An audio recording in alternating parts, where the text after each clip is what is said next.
Welcome to the Quiet Observatory. My name is Atta. Tonight, we're turning our attention to something you've seen thousands of times, but perhaps never truly looked at. A tree. Not a forest, not a landscape, just one tree, standing alone, or among others, rooted in place, silent and still. Easy to overlook, easy to take for granted. We walk past them every day. We sit under them for shade. We see them framed in windows, lining streets, filling parks. They're so familiar, they become invisible, part of the background, noticed only when they fall, or when autumn turns them into brief spectacles of color. But if you stop and really consider what a tree is, what it does, how it works, the hidden systems that keep it alive, you begin to realize you're looking at one of the most remarkable pieces of engineering on Earth. A tree is a chemical factory that runs on sunlight, a structural tower that can stand for centuries, a living pump that moves hundreds of gallons of water every day without a single moving part, an organism that communicates, remembers, adapts, and even cooperates with its neighbors. Let's take a slow walk around one tonight. Let's look at roots hidden in darkness, trunks that are both skeleton and circulatory system, leaves that are molecular machines, and the hidden language trees speak to one another beneath the soil. Trees have been on Earth for about 370 million years. They witnessed the rise and fall of the dinosaurs. They survived ice ages and asteroid impacts. They've shaped the atmosphere we breathe, created the soil we walk on, built entire ecosystems around themselves. And they're still here, quietly doing what they've always done, pulling carbon from the air, releasing oxygen, anchoring the ground, providing shelter. The oldest living tree is over 5,000 years old. A bristlecone pine growing in the mountains of California.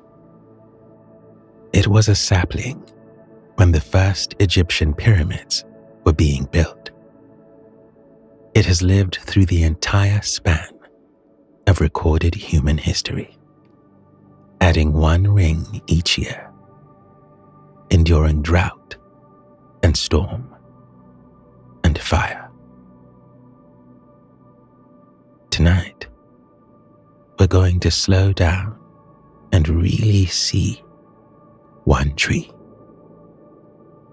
We'll start where the tree starts, underground, where most people never look.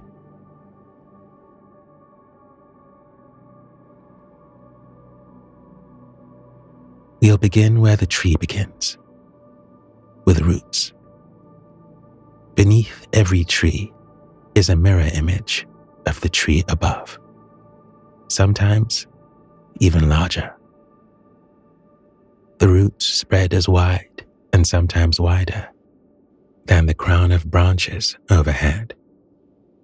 They twist and divide and subdivide, reaching down and out, searching. For what? Water, yes. Nutrients, certainly. But also stability. A tree must anchor itself against wind and storm, and roots are its foundation. A large oak tree can weigh 50 tons or more. Without roots spreading that weight across a large area, the tree would topple at the first strong wind. There are different strategies for root systems, depending on the species and the soil. Some trees, like oaks and pines, send down a central taproot, a thick, vertical root that plunges deep into the earth like a spike. This taproot can reach dozens of feet down, sometimes penetrating through clay layers and fractured bedrock, accessing water reserves far below the surface. It acts as an anchor, holding the tree firmly in place, even in loose or sandy soil. Other trees, like maples, spruces, and many evergreens, spread shallow webs of roots just beneath the surface. These fibrous root systems don't go deep, often no more than a meter or two, but they extend far laterally, sometimes 2 or 3 times the width of the canopy above. They hold the soil together like stitches in fabric, preventing erosion and binding the ground. If you've ever seen a tree fall and expose its root system, you've seen this architecture. The radiating web of major roots branching into progressively finer divisions, ending in thread-like rootlets that look almost like hair. And in fact, that's exactly what they have. Root hairs. The very tips of these finest roots are covered in root hairs, microscopic extensions, barely visible to the naked eye, but numbering in the millions. Each root hair is a single cell, stretched long and thin like a finger, reaching into the spaces between soil particles. These root hairs are where the real work happens. They absorb water and dissolved minerals, nitrogen compounds, phosphorus, potassium, calcium, trace elements, drawing them into the tree through osmosis and active transport. The surface area provided by all these tiny hairs is immense. A single mature tree might have billions of root hairs, with a combined surface area equivalent to several basketball courts. It's like the tree has turned itself inside out, exposing an enormous absorptive surface to the soil. But here's the remarkable thing. Roots aren't working alone. And this is where the story gets truly extraordinary. In the soil, wrapped around almost every root tip, is a network of fungi, thread-like structures called mycorrhizae. The word comes from Greek, myco, meaning fungus, and rhiza, meaning root. Together, fungus root. These fungi form partnerships with trees, trading nutrients for sugars in an exchange that benefits both partners. The tree makes sugar through photosynthesis in its leaves, using sunlight to convert carbon dioxide and water into glucose, and shares some of it with the fungi. In return, the fungi extend the tree's reach enormously, pulling nitrogen, phosphorus, and water from places the roots could never access on their own. The fungal threads, called hyphae, are far thinner than the finest roots, sometimes just a few micrometers in diameter, about 1/10 the width of a human hair. They can penetrate tiny spaces in the soil, reach into microscopic cracks in rocks, access pockets of nutrients that roots would never find. A single teaspoon of healthy forest soil might contain several miles of fungal hyphae, invisible to the naked eye, but crucial to the forest's health. It's a collaboration, a trade, a partnership that has existed for hundreds of millions of years. In fact, scientists believe that mycorrhizal fungi were essential for plants to colonize land in the first place, back in the Ordovician period, about 450 million years ago. Early plants had primitive root systems and struggled to extract nutrients from bare rock and thin soils.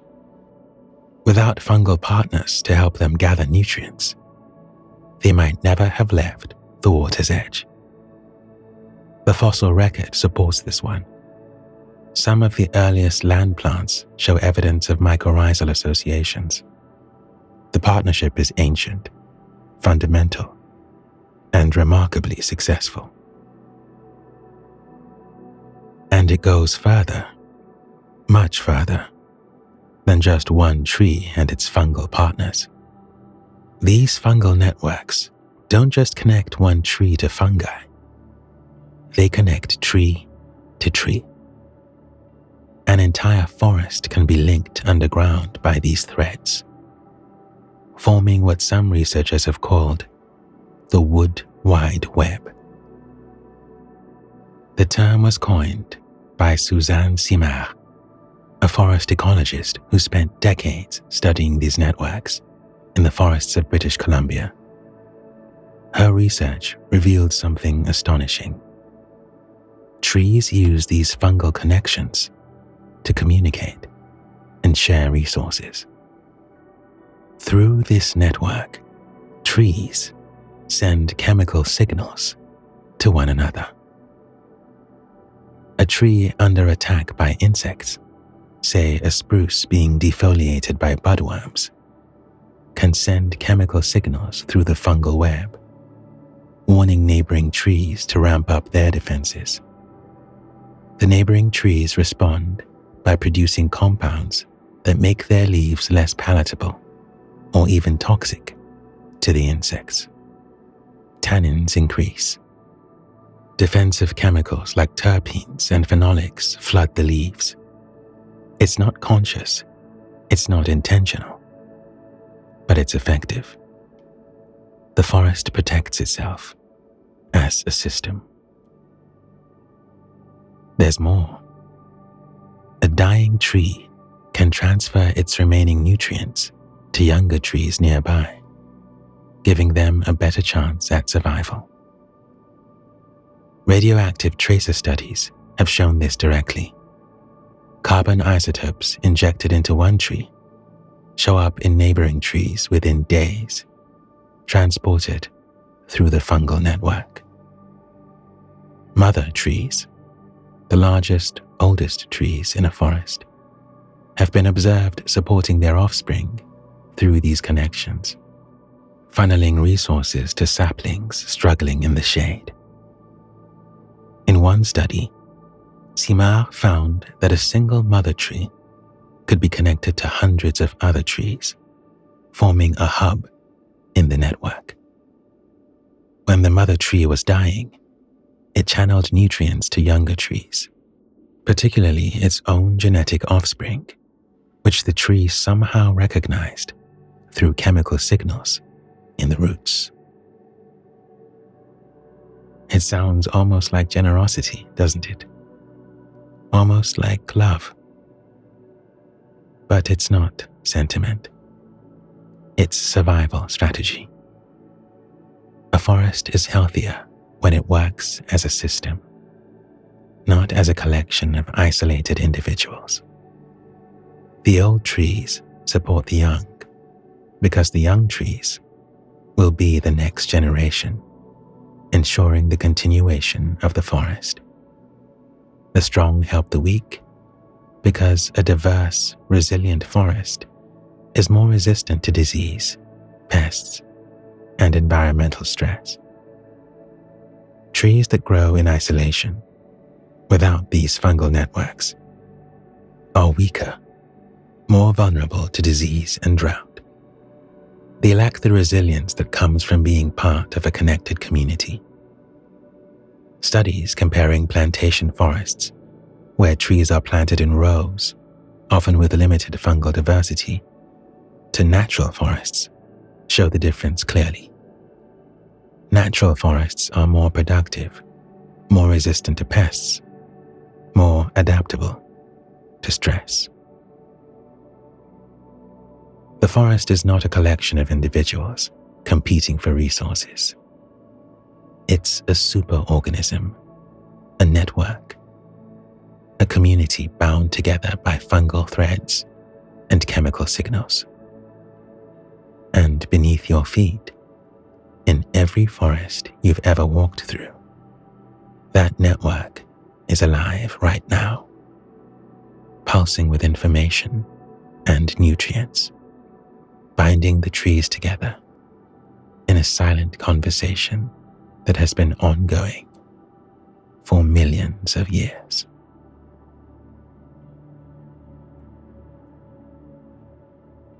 Now let's climb upward to the trunk. The trunk is both structure and transport system. It holds the tree upright, resisting gravity and wind. But it's also a highway, an elaborate plumbing system carrying water upward from roots and sugar downward from leaves. Inside the trunk, beneath the protective layer of bark, are two types of vascular tissue, arranged in concentric layers, like rings within rings. Xylem is the inner tissue, the wood itself. It carries water upward from the roots to the leaves, hundreds of feet in tall trees, all the way from the deepest root tips to the highest leaves. Xylem cells are dead at maturity. They're hollow tubes, their interiors empty, their walls reinforced with lignin, a complex polymer that makes them rigid and strong. These tubes are stacked end to end like pipes, forming continuous channels from root tips to leaf tips, with no breaks, no valves, no pumps. And this raises an obvious question. How does water rise hundreds of feet without a pump? The answer lies in the leaves, in a process called transpiration. Water evaporates from tiny pores on the leaf surface, pores we'll talk about shortly, called stomata. As water molecules evaporate, they pull on the water molecules below them. Water molecules are cohesive. They stick to each other through hydrogen bonds, the same bonds that make water droplets round and allow some insects to walk on water. This cohesion means that when one water molecule is pulled upward by evaporation, it pulls the one below it, which pulls the one below that, and so on, all the way down to the roots in an unbroken column. It's like pulling a chain from the top. As long as the chain doesn't break, the entire column moves upward. This is called the cohesion tension theory, and it's remarkably efficient. A large oak tree can lift 200 gallons of water per day, raising it from the soil to leaves that might be 100 feet above the ground, without expending any metabolic energy. The energy comes entirely from the sun evaporating water from the leaves. The tension in the water column is real and measurable. The water is under negative pressure. It's being pulled, not pushed. In fact, the pressure is so negative that if you were to cut into a tree's xylem on a hot day, you might hear a faint hissing sound as air rushes in to fill the vacuum. But there's a risk to this system. If the water column breaks, if an air bubble gets into the xylem, a phenomenon called cavitation, that particular tube stops functioning. The bubble blocks the flow, and water can no longer pass through. Trees have built-in redundancy to deal with this. A single tree trunk contains thousands of xylem vessels, so losing a few doesn't matter. But during severe drought, when the soil dries out and water becomes scarce, too many vessels can cavitate. The tree begins to die of thirst, even with its roots in soil, because the water transport system has failed. You can sometimes hear this happening. During extreme drought, trees emit ultrasonic clicking sounds. The sound of water columns breaking, of cavitation occurring in hundreds of vessels at once. It's the sound of a tree dying. Phloem is the outer vascular tissue just beneath the bark. It carries sugar downward from the leaves to the rest of the tree. The trunk, the roots, the growing tips, the developing fruits. Unlike xylem, phloem cells are alive. They're called sieve tube elements, and they form channels through which sugary sap flows.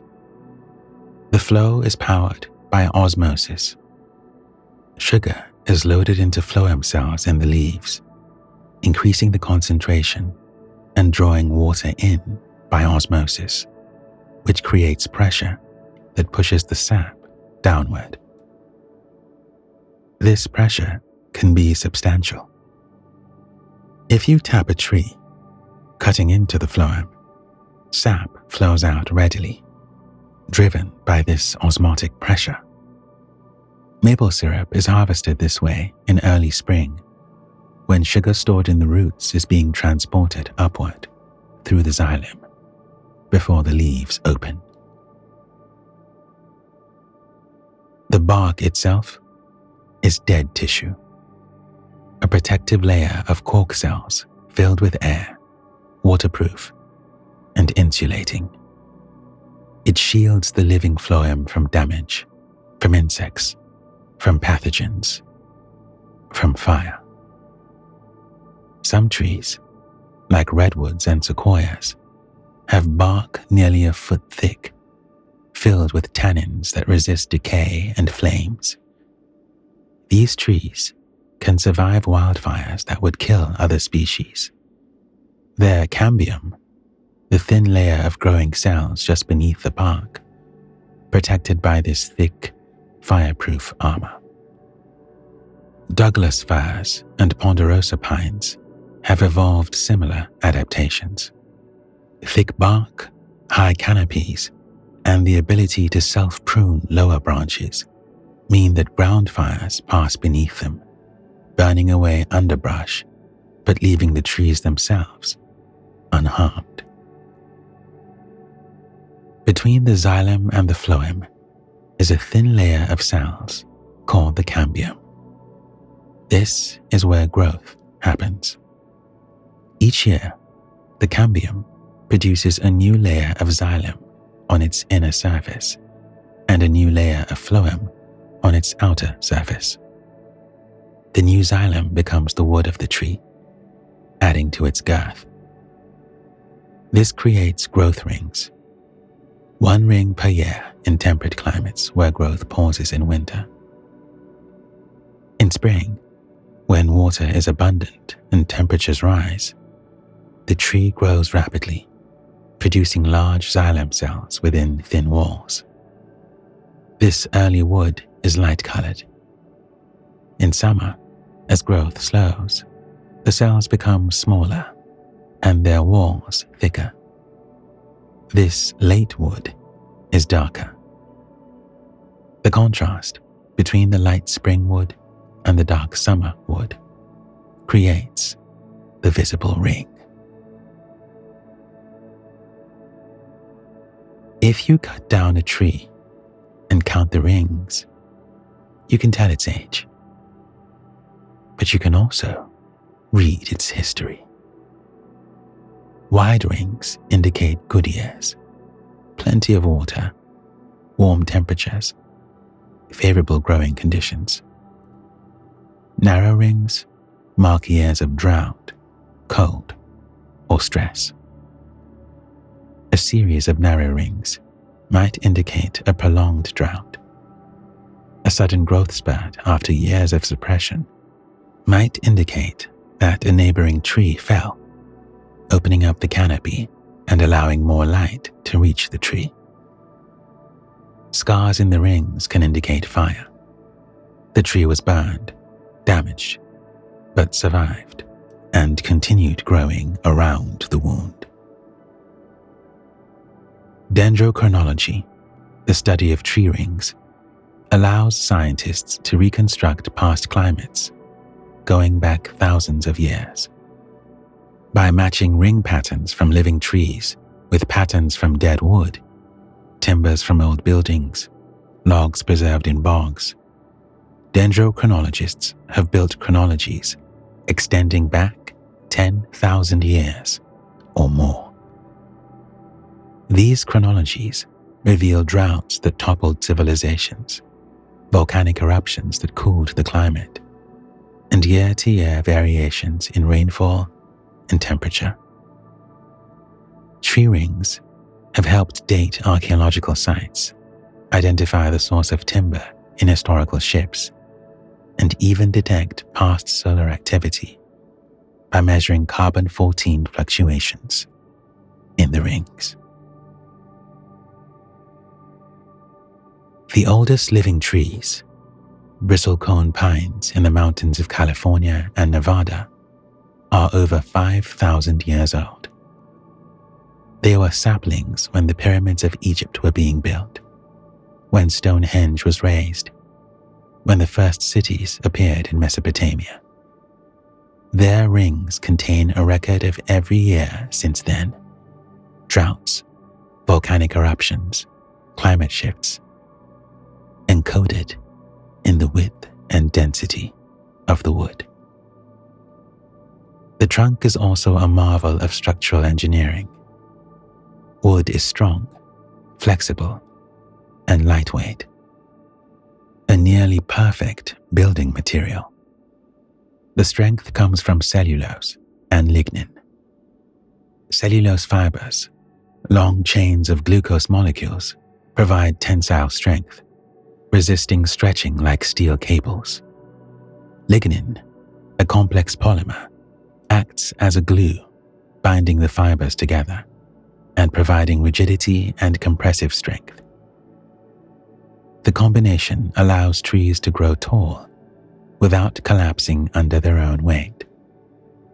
The tallest trees, coast redwoods in California, reach heights of over 380 feet, taller than the Statue of Liberty. They can do this because wood is both strong and light, and the cylindrical shape is efficient. A hollow cylinder, which is essentially what a tree trunk is, with most of its strength in the outer layers and a softer core, can resist bending and twisting forces far better than a solid rod of the same weight. Engineers studying tree architecture have learned lessons that inform the design of buildings, bridges, and towers. The Eiffel Tower, for instance, was inspired in part by the structure of the human femur, but tree trunks offer similar principles. Material concentrated where stresses are highest, tapering shapes that distribute loads efficiently, and redundancy to handle unexpected forces.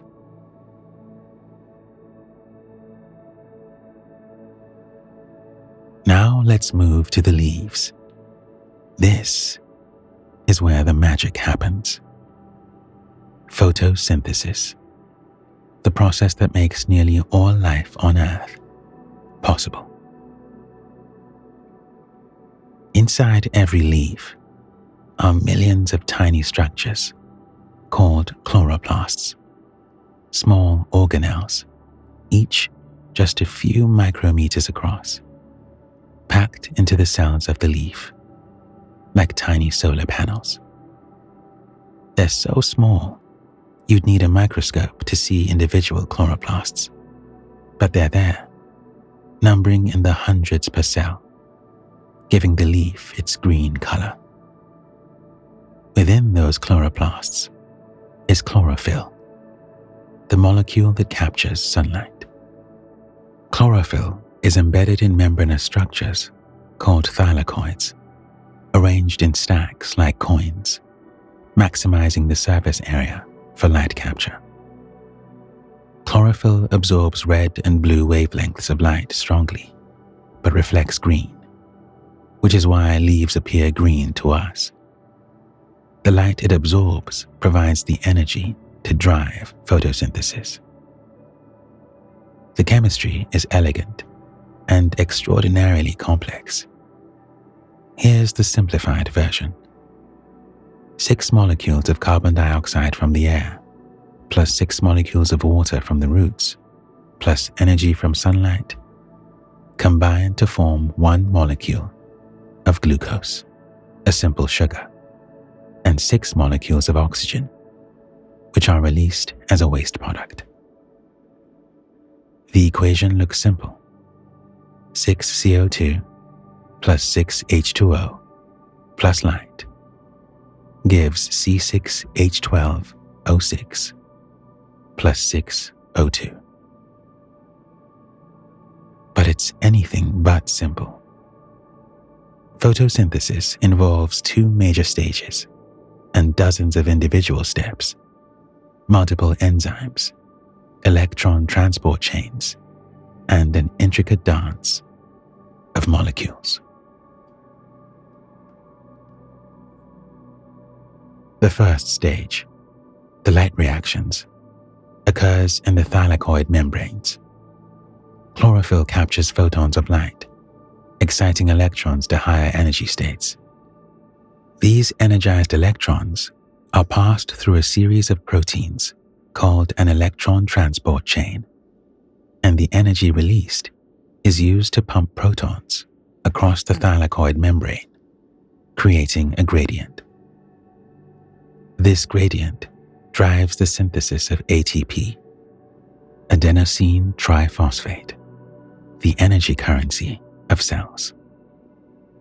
At the same time, water molecules are split, releasing oxygen gas and providing electrons to replace those lost by chlorophyll. This splitting of water is the source of nearly all the oxygen in Earth's atmosphere. The second stage, the Calvin cycle, occurs in the fluid-filled interior of the chloroplast, the stroma. Here, carbon dioxide is captured and incorporated into organic molecules through a series of reactions involving an enzyme called rubisco, perhaps the most abundant protein on Earth, and one of the most important. Rubisco fixes carbon dioxide onto a 5-carbon sugar, which is then rearranged through a series of steps to produce glucose. This process requires the ATP and another molecule, NADPH, produced during the light reactions. The result is profound.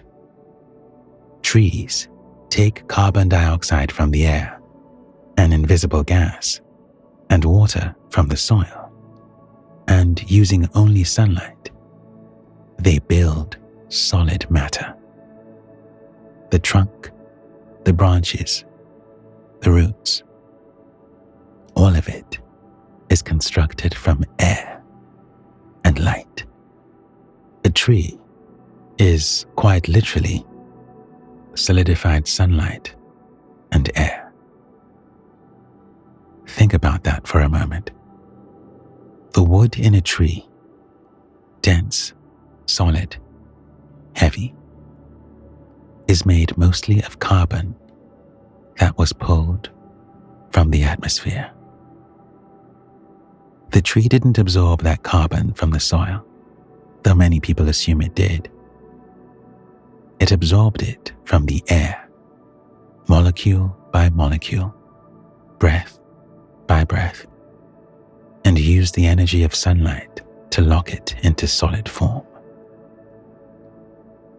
When you touch a tree, you're touching carbon that was once floating in the air as CO2.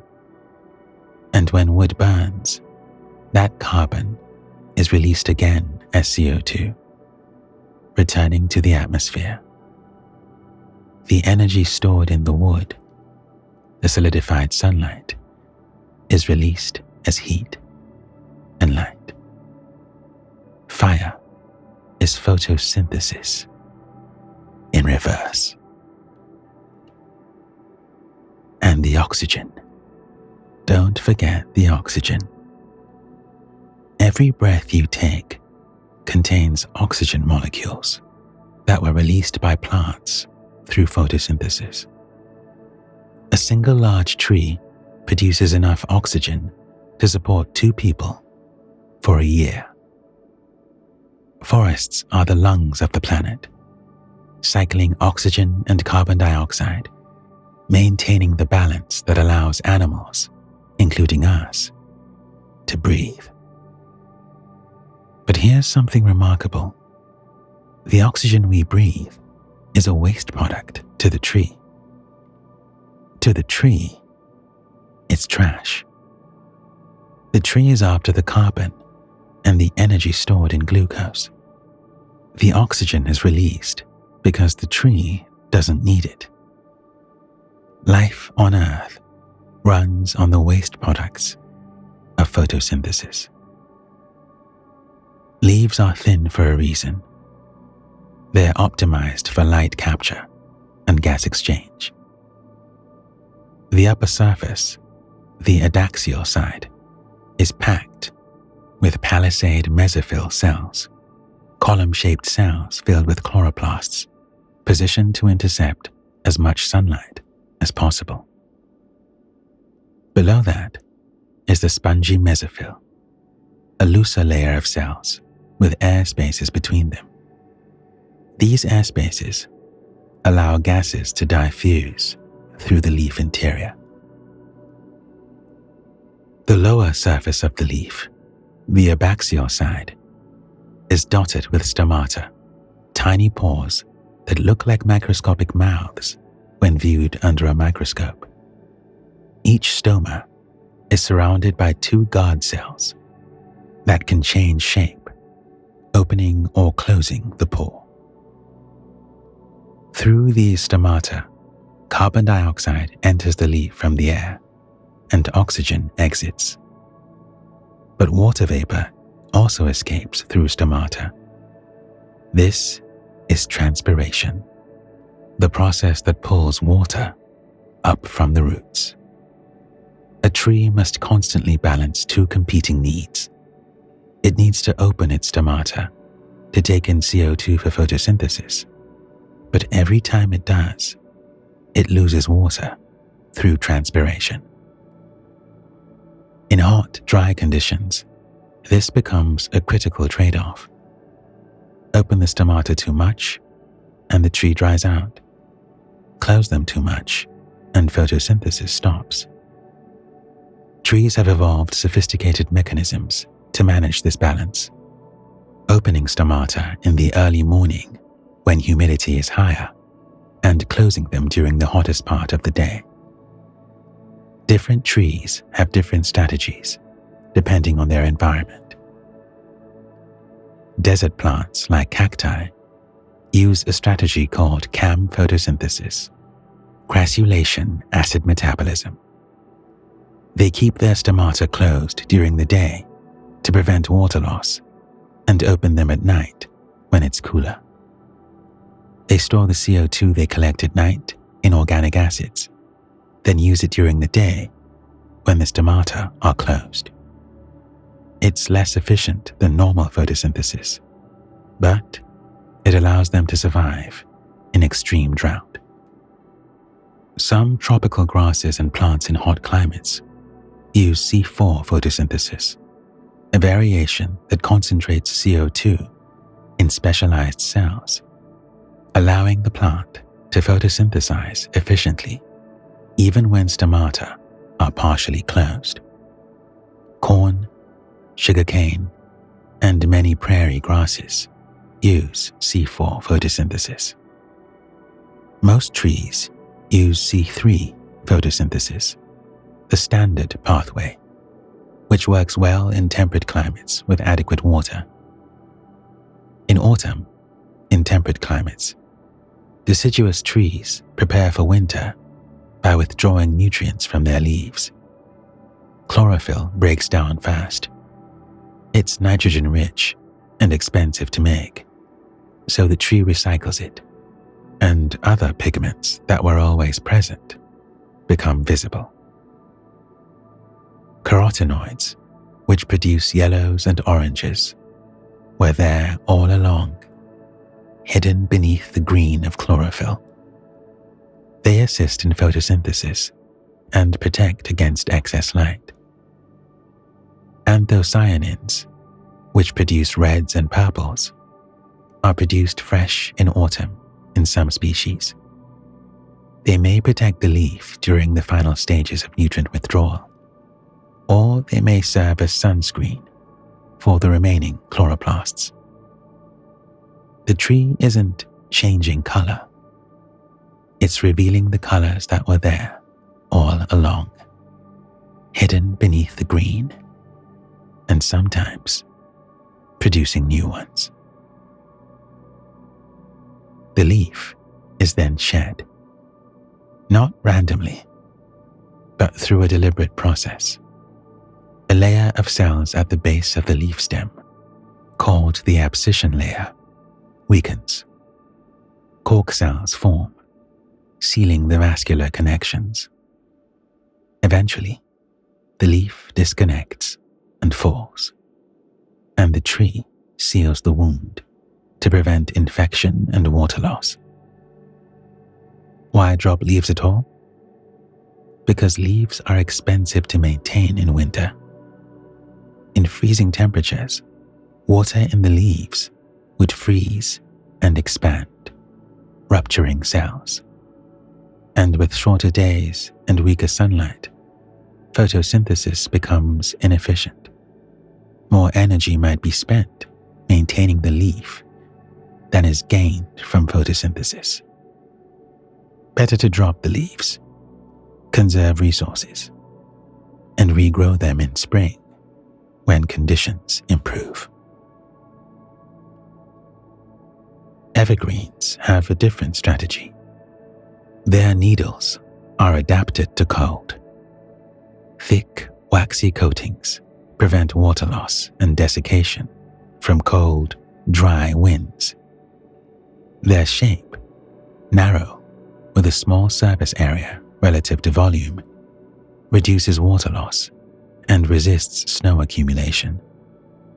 They keep their needles year-round, photosynthesizing even in winter, though at a much reduced rate. Each strategy, deciduous, evergreen, CAM, C4, represents a different solution to the same problem: how to capture sunlight and carbon dioxide efficiently while managing water loss.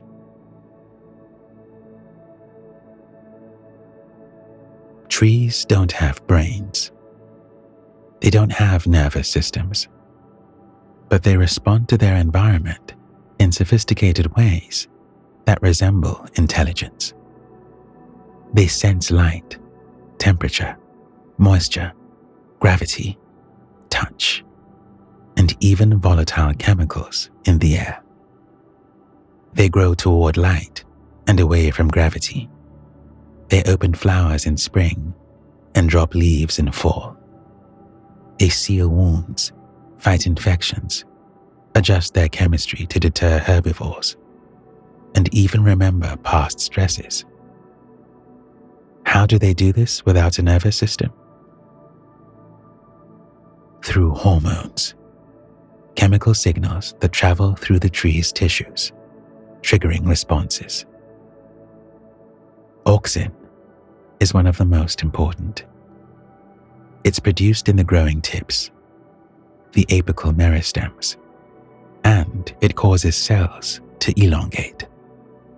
But auxin is also produced more on the shaded side of a stem or trunk, making that side grow faster, which bends the plant toward light.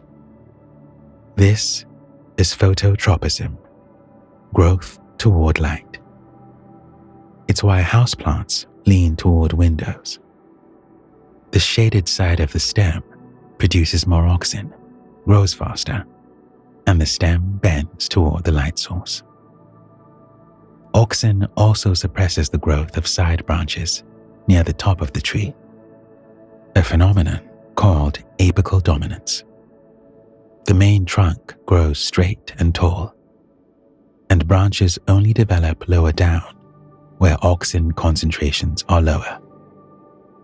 If you cut off the top of a tree, removing the source of auxin, side branches near the cut sprout vigorously. Ethylene is a gaseous hormone that triggers fruit ripening, flower senescence, and leaf abscission. As days grow shorter in autumn, trees produce more ethylene, which signals leaves to detach. Ethylene also plays a role in stress responses. Trees produce it in response to wounding, flooding, or pathogen attack. This is why putting a ripe banana in a bag with unripe fruit causes the unripe fruit to ripen faster. The banana releases ethylene, which triggers ripening in the other fruit. Cytokinins promote cell division and delay aging. They're produced in the roots and transported upward, signaling to the rest of the tree that the roots are healthy and functional. Gibberellins stimulate stem elongation and seed germination. They're involved in breaking dormancy, when seeds or buds are ready to grow after a period of rest. Abscisic acid helps the tree respond to stress.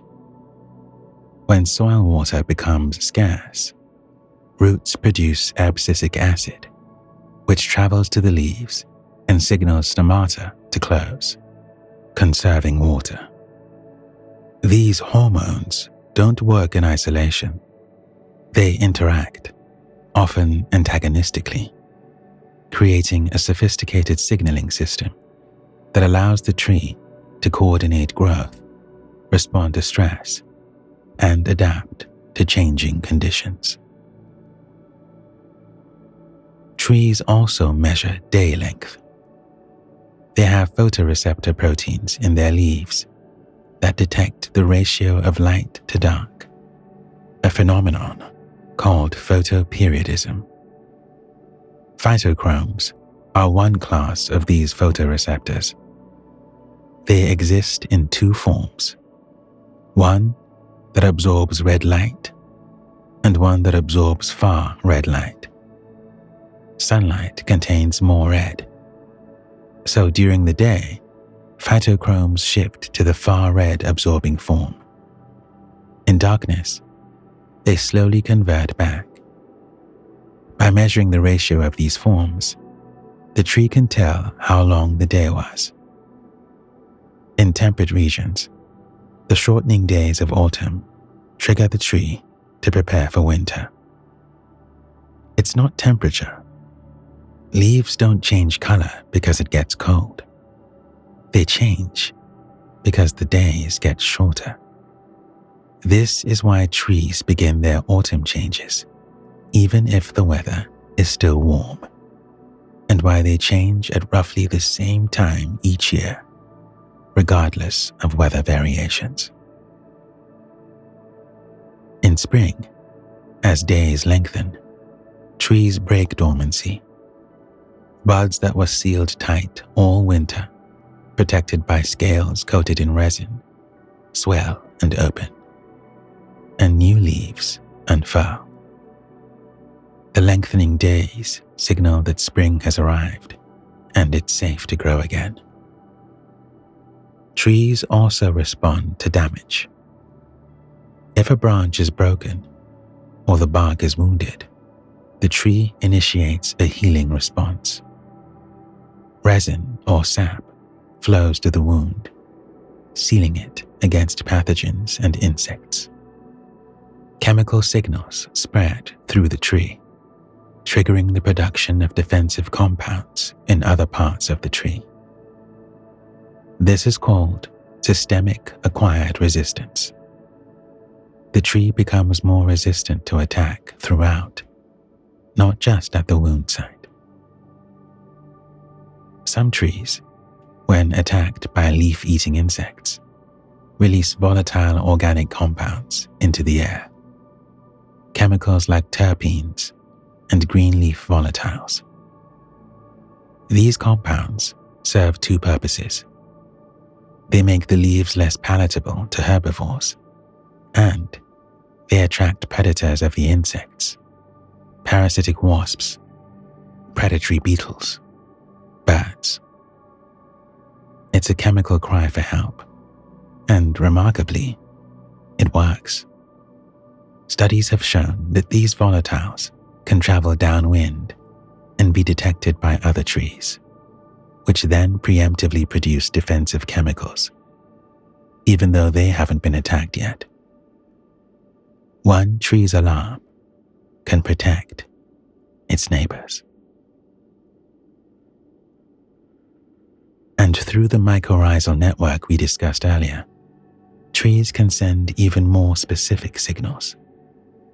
A birch tree, under insect attack, can send chemical signals through the fungal web to a neighboring Douglas fir, and the fir will respond by increasing its production of defensive compounds. Some scientists have even found that mother trees, large established trees, can recognize their own offspring through chemical signals in the roots and fungi. They send more resources, carbon, nitrogen, water, to their own seedlings than to unrelated ones growing nearby. It's not conscious. Trees don't know they're helping their offspring. But through millions of years of evolution, this behavior has been selected for because it increases the survival of the mother tree's genes. Trees also have a form of memory. They can remember past stresses and respond more quickly the next time. A tree that survives a drought will alter its gene expression, making it more resistant to future droughts. A tree repeatedly bent by wind will grow thicker, sturdier wood on the side experiencing the most stress, a phenomenon called reaction wood. This isn't memory in the way we think of it, but it's a form of learning, of adaptation, based on past experience. Life doesn't require consciousness to be sophisticated. Trees make decisions, chemical decisions, about where to allocate resources, when to grow, how to defend themselves. They sense their environment and respond appropriately. They're slow, but they're not passive.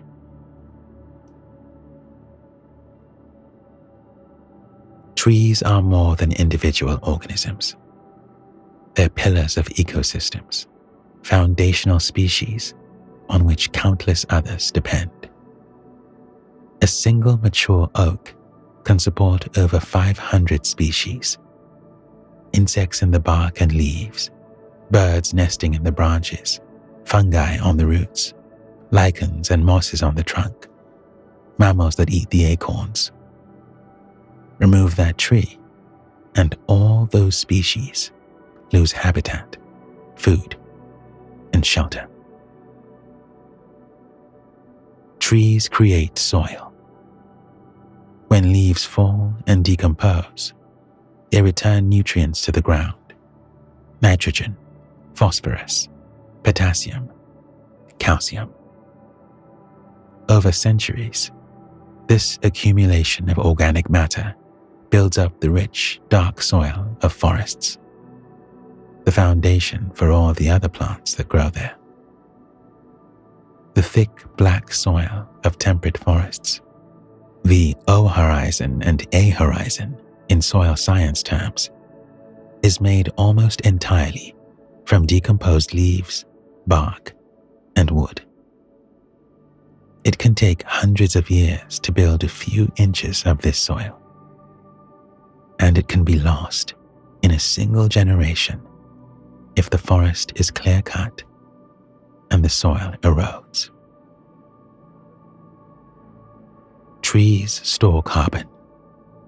A large tree might contain a ton or more of carbon, pulled from the atmosphere and locked into wood, roots, and leaves. Forests are one of the planet's primary carbon sinks, slowing the pace of climate change by removing CO2 from the atmosphere.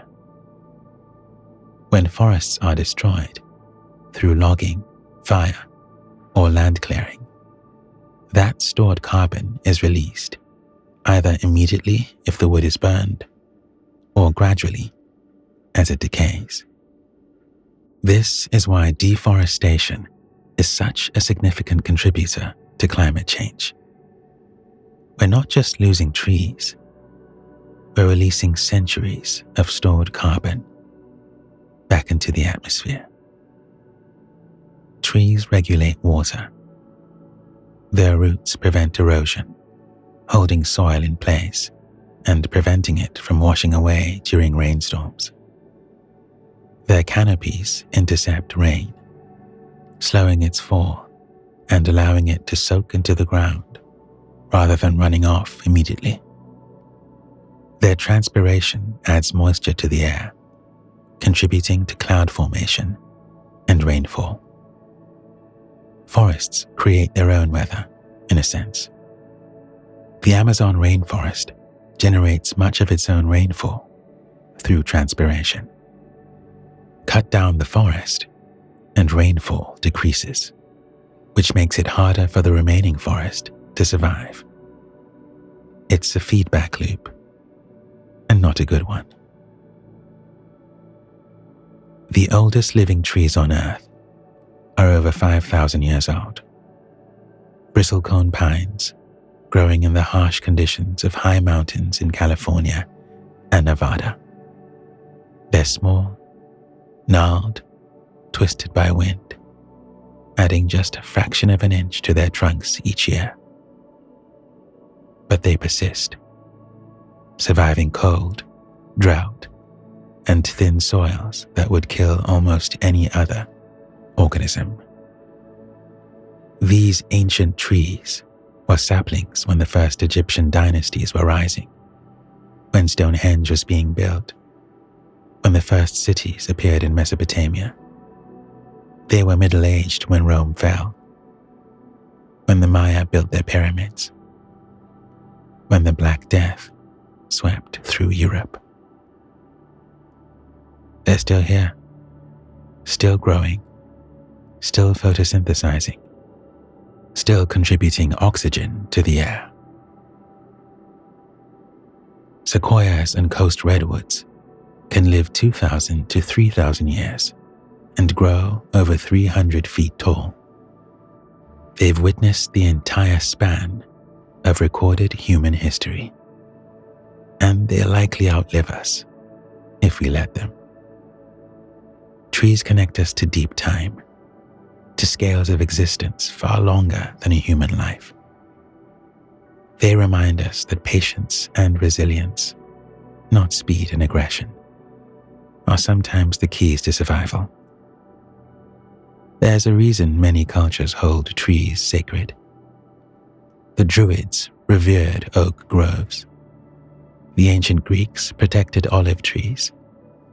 Buddhists meditate beneath the Bodhi tree.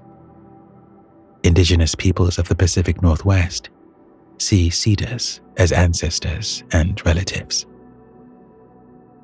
These aren't primitive superstitions. They're recognitions of something true. Trees are elders, teachers, givers of life.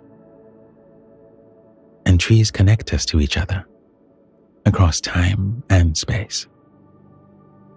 The oxygen you're breathing right now was produced by trees, by algae, by plants photosynthesizing somewhere on Earth, perhaps in the Amazon, perhaps in a forest nearby, perhaps in the ocean where phytoplankton work the same chemical magic. The carbon in your body cycled through plants before it became part of you. You ate plants, or you ate animals that ate plants, and the carbon they pulled from the air became the carbon in your cells. We are not separate from the forest. We're part of it, participants in the same cycles of carbon and oxygen and water that have sustained life for hundreds of millions of years.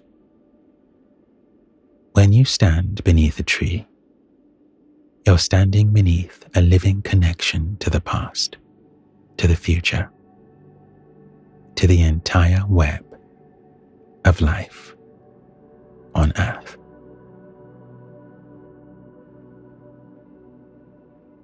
For now, as you drift towards sleep, imagine yourself as a tree, rooted in place, patient, connected.